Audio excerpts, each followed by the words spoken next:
There is a kind of hunger that makes you forget who you are. That morning, I had 350 naira in my account. Transport was 500 naira. I walked to work. Halfway, my phone buzzed. It was Martin's number. Bro, quick job.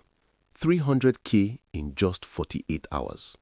I stopped working because 300K sounded like heaven. He told me to come behind a mechanic workshop under a mango tree. In a flash, I was there. 3 of my friends, laptop, printer, confidence. One said, "You will just be a director on paper. Nothing will touch you. It's a clean and one-time job." He smiled, like the devil selling water in hell. I stood and gave it a deep thought. Still not so sure. I told them to give me till Saturday to come start. That night, my landlord knocked. School fees was due. My mother needed money. My younger brother was sick. 300K could solve everything. I stared at my ceiling and whispered, "God, is this you?" That was my first mistake, confusing temptation with opportunity. 2 days later, I checked their Instagram. One of them posted, "New ride." I wasn't even part of it yet, but I was already jealous, already imagining myself there, already losing peace. At midnight, an old security guard in my street stopped me. He said, "Young man, shortcuts look bright because they hide graves." I laughed politely. Inside, I was angry because a poor man's advice is easy to ignore. The night before payment, I couldn't sleep. My phone was in my hand. Their message was waiting. "Tomorrow, don't be late." I imagined 2 futures, one with money, one with struggle. Then I chose struggle. But I wasn't confident. I was afraid. In the morning, I typed, "I'm sorry, I can't do this." My heart was beating like drum. They replied, "You are a fool." They blocked me, just like that. Weeks later, they were everywhere.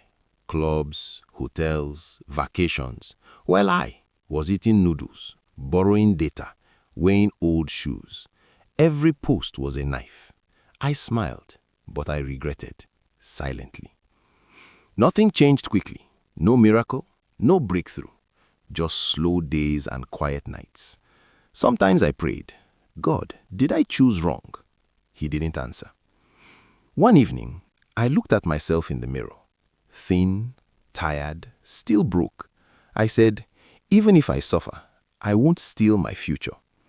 I didn't know that rejecting 300K would cost me years of doubt, years of watching others rise, reminding me of my poverty, years of asking, should I have taken their job? When my story went out, some people praised me. They called me wise. They called me strong. But nobody knew the truth. Most nights, I still felt like a fool because I was still struggling while others were flying. These friends I rejected, the 3 of them, they were doing well, too well. New cars, Dubai trips, expensive watches. On Instagram, they looked untouchable. Sometimes I stared at their pages and thought, maybe I was stupid. Maybe I should have joined them. My salary was still small. Bills were getting bigger. Sometimes after paying rent, I had just 2,000 naira left. I would sit on my bed and whisper, "God, is this reward for honesty?" I never said it out loud, but I felt it. Let me be honest with you. There were days I regretted my decision, not openly, but silently. I imagined another life, me in a big car, me helping my family easily, me respected, not struggling, and it hurt. One day, I met one of them at a filling station. He was driving a Lexus. He laughed and said, "Guy, you still dey manage?" I forced a smile, went home and cried. That night I prayed, "God, if I made the right choice, please show me." 6 months later, I noticed something. Their posts reduced. No more trips, no more parties. Then, whispers started. Accounts frozen. investigations, court cases. One of them deleted his page. Another relocated suddenly. Fear replaced confidence. One morning, my phone rang. A friend said, "Have you heard? They arrested Martins and other boys." I dropped my cup. The same boys I envied, handcuffed, on TV, charged, convicted, sentenced. I locked my door, sat on the floor, and cried.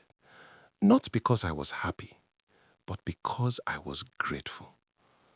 God, thank you for saving me, even when I doubted you. I realized something. I wasn't unlucky. I was protected. Their wealth was rent. Mine was ownership.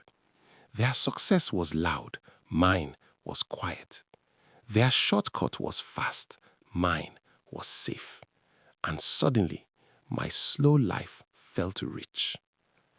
Let me tell you something.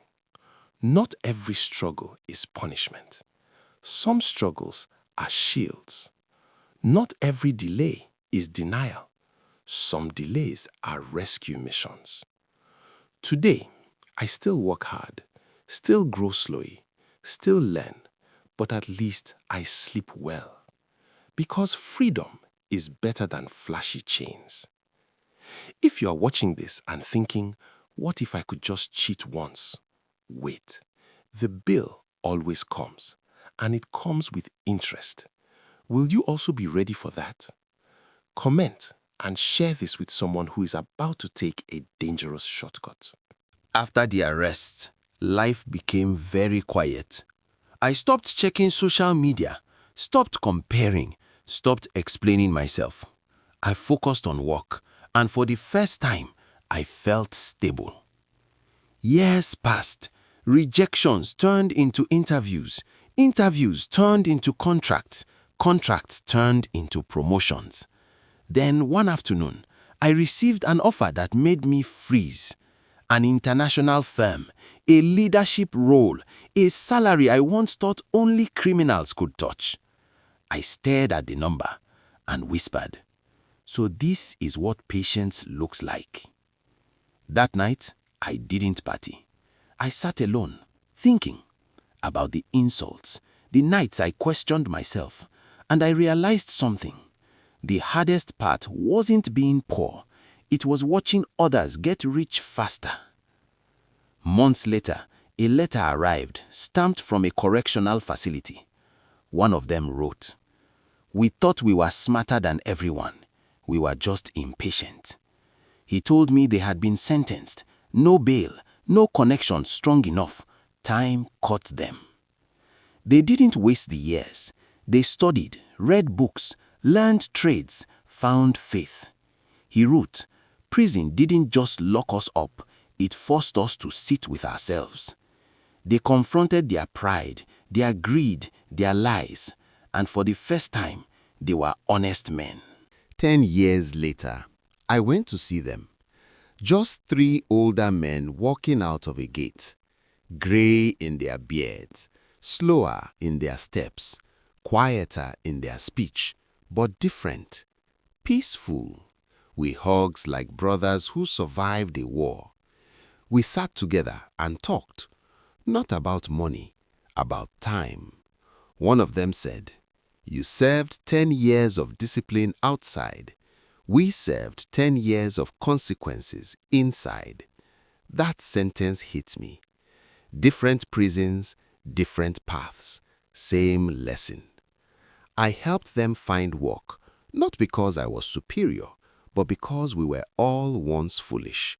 They started small, very small. No ego, no rush, no shortcuts, just steady rebuilding. And this time, they were patient. Today, we are not the richest men, but we are free men. We sleep peacefully. We speak honestly. We help younger boys avoid the traps created by shortcuts. And when we talk about the past, there is no envy anymore, only gratitude. Here is what life proved. Shortcuts may look like success, But time exposes everything. Some people learn through discipline, some learn through detention, but everyone learns eventually. If you are in your waiting season, don't curse it. It might be saving you from 10 years of regret. I once thought I missed out. Now I know I was spared. Comment, I trust the process, because the long road may be lonely, but it leads home. Like, subscribe, and share for more real gambling stories.